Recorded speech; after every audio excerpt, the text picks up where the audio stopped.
Pleasantville is a 1998 American fantasy comedy drama film written, produced, and directed by Gary Ross. The film stars Tobey Maguire, Jeff Daniels, Joan Allen, William H. Macy, T. Walsh, and Reese Witherspoon, with Don Knotts, Paul Walker, and Jane Kaczmarek in supporting roles. The film was released in the United States by New Line Cinema through Warner Brothers on October 23, 1998. Plot: David and his twin sister Jennifer lead different high school social lives. Jennifer is shallow and extroverted. David is introverted and spends most of his time watching television. One evening while their mother is away, they fight over the TV. Jennifer wants to watch a concert on MTV, but David wants to watch a marathon of Pleasantville, a black-and-white 1950s sitcom about the idyllic Parker family. During the fight, the remote control breaks, and the TV cannot be turned on manually.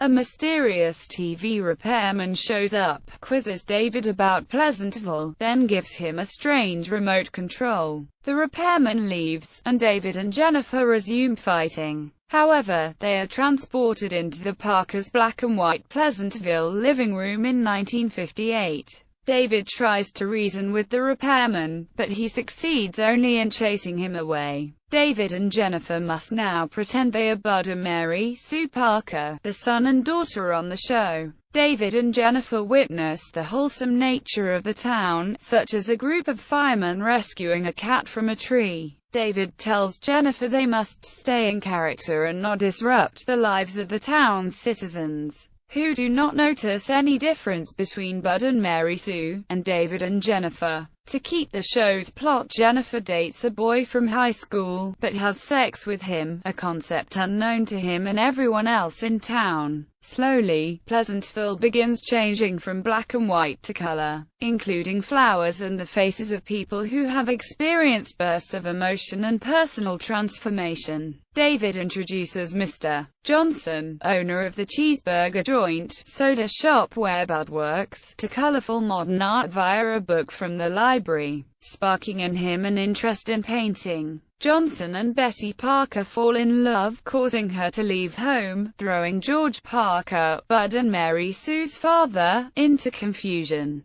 The only people who remain unchanged are the town fathers, led by the mayor, Big Bob, who sees the changes eating at the values of Pleasantville. They resolve to do something about their increasingly independent wives and rebellious children. As the townsfolk become more colorful, a ban on colored people is initiated in public venues. Eventually, a riot is touched off by a nude painting of Betty on the window of Mr. Johnson's soda shop. The soda shop is destroyed, books are burned, and people who are colored are harassed in the street.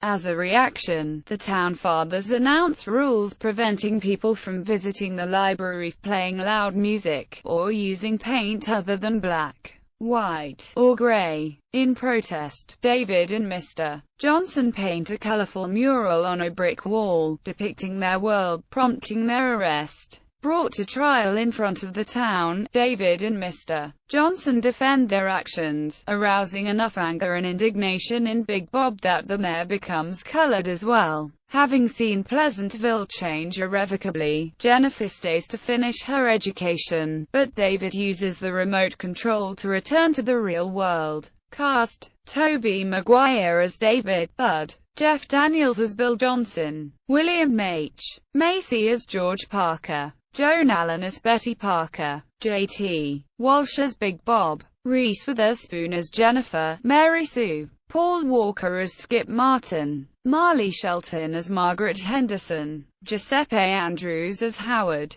Jenny Lewis and Marissa Ribisi as Christine and Kimmy, Jane Kaczmarek as David and Jennifer's mother, Don Knotts as a TV repairman, Kevin Connors and Natalie Ramsey as the real Bud and Mary Sue Parker, David Tom as Whitey, Dawn Cody, Maggie Lawson, and Andrea Taylor as Betty Jean, Lisa Ann, and Peggy Dane. Production: This was the first time the majority of a new feature film was scanned, processed, and recorded digitally. The black and white meets color world portrayed in the movie was filmed entirely in color and selectively desaturated and contrast adjusted digitally. The work was done in Los Angeles by Cinesite utilizing a Spirit datascene for scanning at 2K resolution, and a Megadef color correction system from Pandora International. Cameraman Brent Hirschman's death, when he fell asleep driving home after a 19-hour workday on the set of the film, resulted in a wrongful death suit,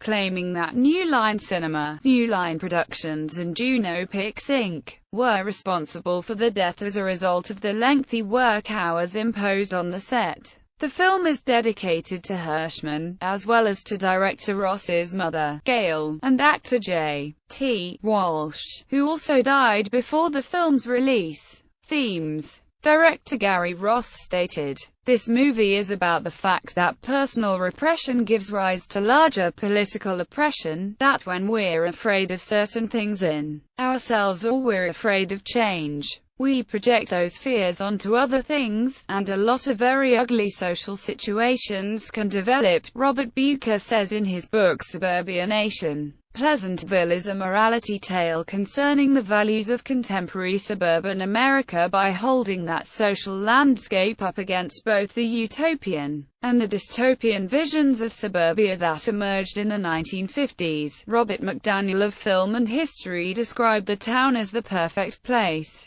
It never rains, the highs and lows rest at 72 degrees, the fire department exists only to rescue treed cats, and the basketball team never misses the hoop. However, McDaniel says, Pleasantville is a false hope. David's journey tells him only that there is no right life, no model for how things are supposed to be. Warren Epstein of the Gazette wrote, "This use of color as a metaphor in black and white films certainly has a rich tradition. From the over-the-rainbow land in The Wizard of Oz to the girl in the red dress who made the Holocaust real for Oskar Schindler in Schindler's List. In Pleasantville, color represents the transformation from repression to enlightenment. People, and their surroundings, change from black and white to color when they connect with the essence of who they really are." Reception. Box office. Pleasantville earned $8.9 million over its opening weekend. Critical reception. Film review aggregator Rotten Tomatoes reported that 85% of 93 sampled critics gave the film positive reviews and that it received an average rating of 7.6 out of 10, with the critical consensus filled with light-hearted humor, timely social commentary, and dazzling visuals. Pleasantville is an artful blend of subversive satire and well-executed Hollywood formula. Roger Ebert gave the film 4 out of 4 stars, calling it one of the best and most original films of the year. Janet Maslin wrote that its ingenious fantasy has seriously belabored its once gentle metaphor and light comic spirit. Peter M. Nichols, judging the film for its child viewing worthiness, jokingly wrote in the New York Times that the town of Pleasantville makes Father Knows Best look like Dallas. Joe Layden of Variety called it a provocative, complex and surprisingly anti-nostalgic parable wrapped in the beguiling guise of a commercial high-concept comedy. He commented that some storytelling problems emerge late in the film, but wrote that Ross is to be commended for refusing to take the easy way out. Entertainment Weekly wrote a mixed review. Pleasantville is ultra-modern and beautiful, but technical elegance and fine performances mask the shallowness of a story as simple-minded as the 50s TV to which it condescends. Certainly it's got none of the depth,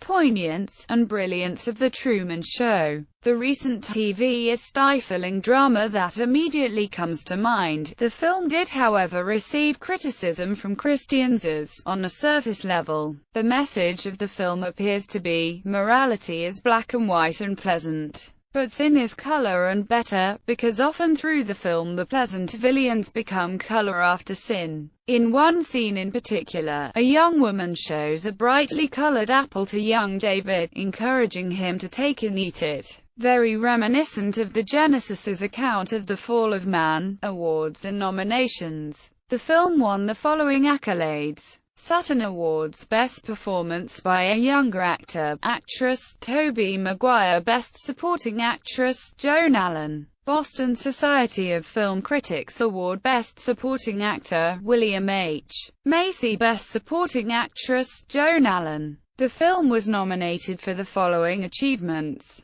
Academy Awards Best Art Direction, Set Decoration, Janine Claudia Opwall and J. Hart. Best Costume Design, Judy Anna Makovsky. Best Music, Original Dramatic Score, Randy Newman. Teen Choice Awards Choice Movie, Drama. Pleasantville was nominated for AFI's Top 10 Fantasy Films list. Artworks, Paintings. David Budd shows Bill Johnson the following paintings: Expulsion from the Garden of Eden by Masaccio, Little Self-Portrait by Rembrandt, Venus of Urbino by Titian, Rain, Steam and Speed by J.M.W. Turner, Water Lilies, Green Reflections by Claude Monet, Woman with a Mandolin by Georges Braque, Composition by Vasily Kandinsky, Weeping Woman by Pablo Picasso, The Starry Night by Vincent van Gogh, Still Life with a Curtain by Cézanne. Bill Johnson's portrait of Betty Parker is in the style of an early Picasso. His later nude painting of her is inspired by Henri Matisse. Bill and Bud defy the town elders' code of conduct by painting a mural which,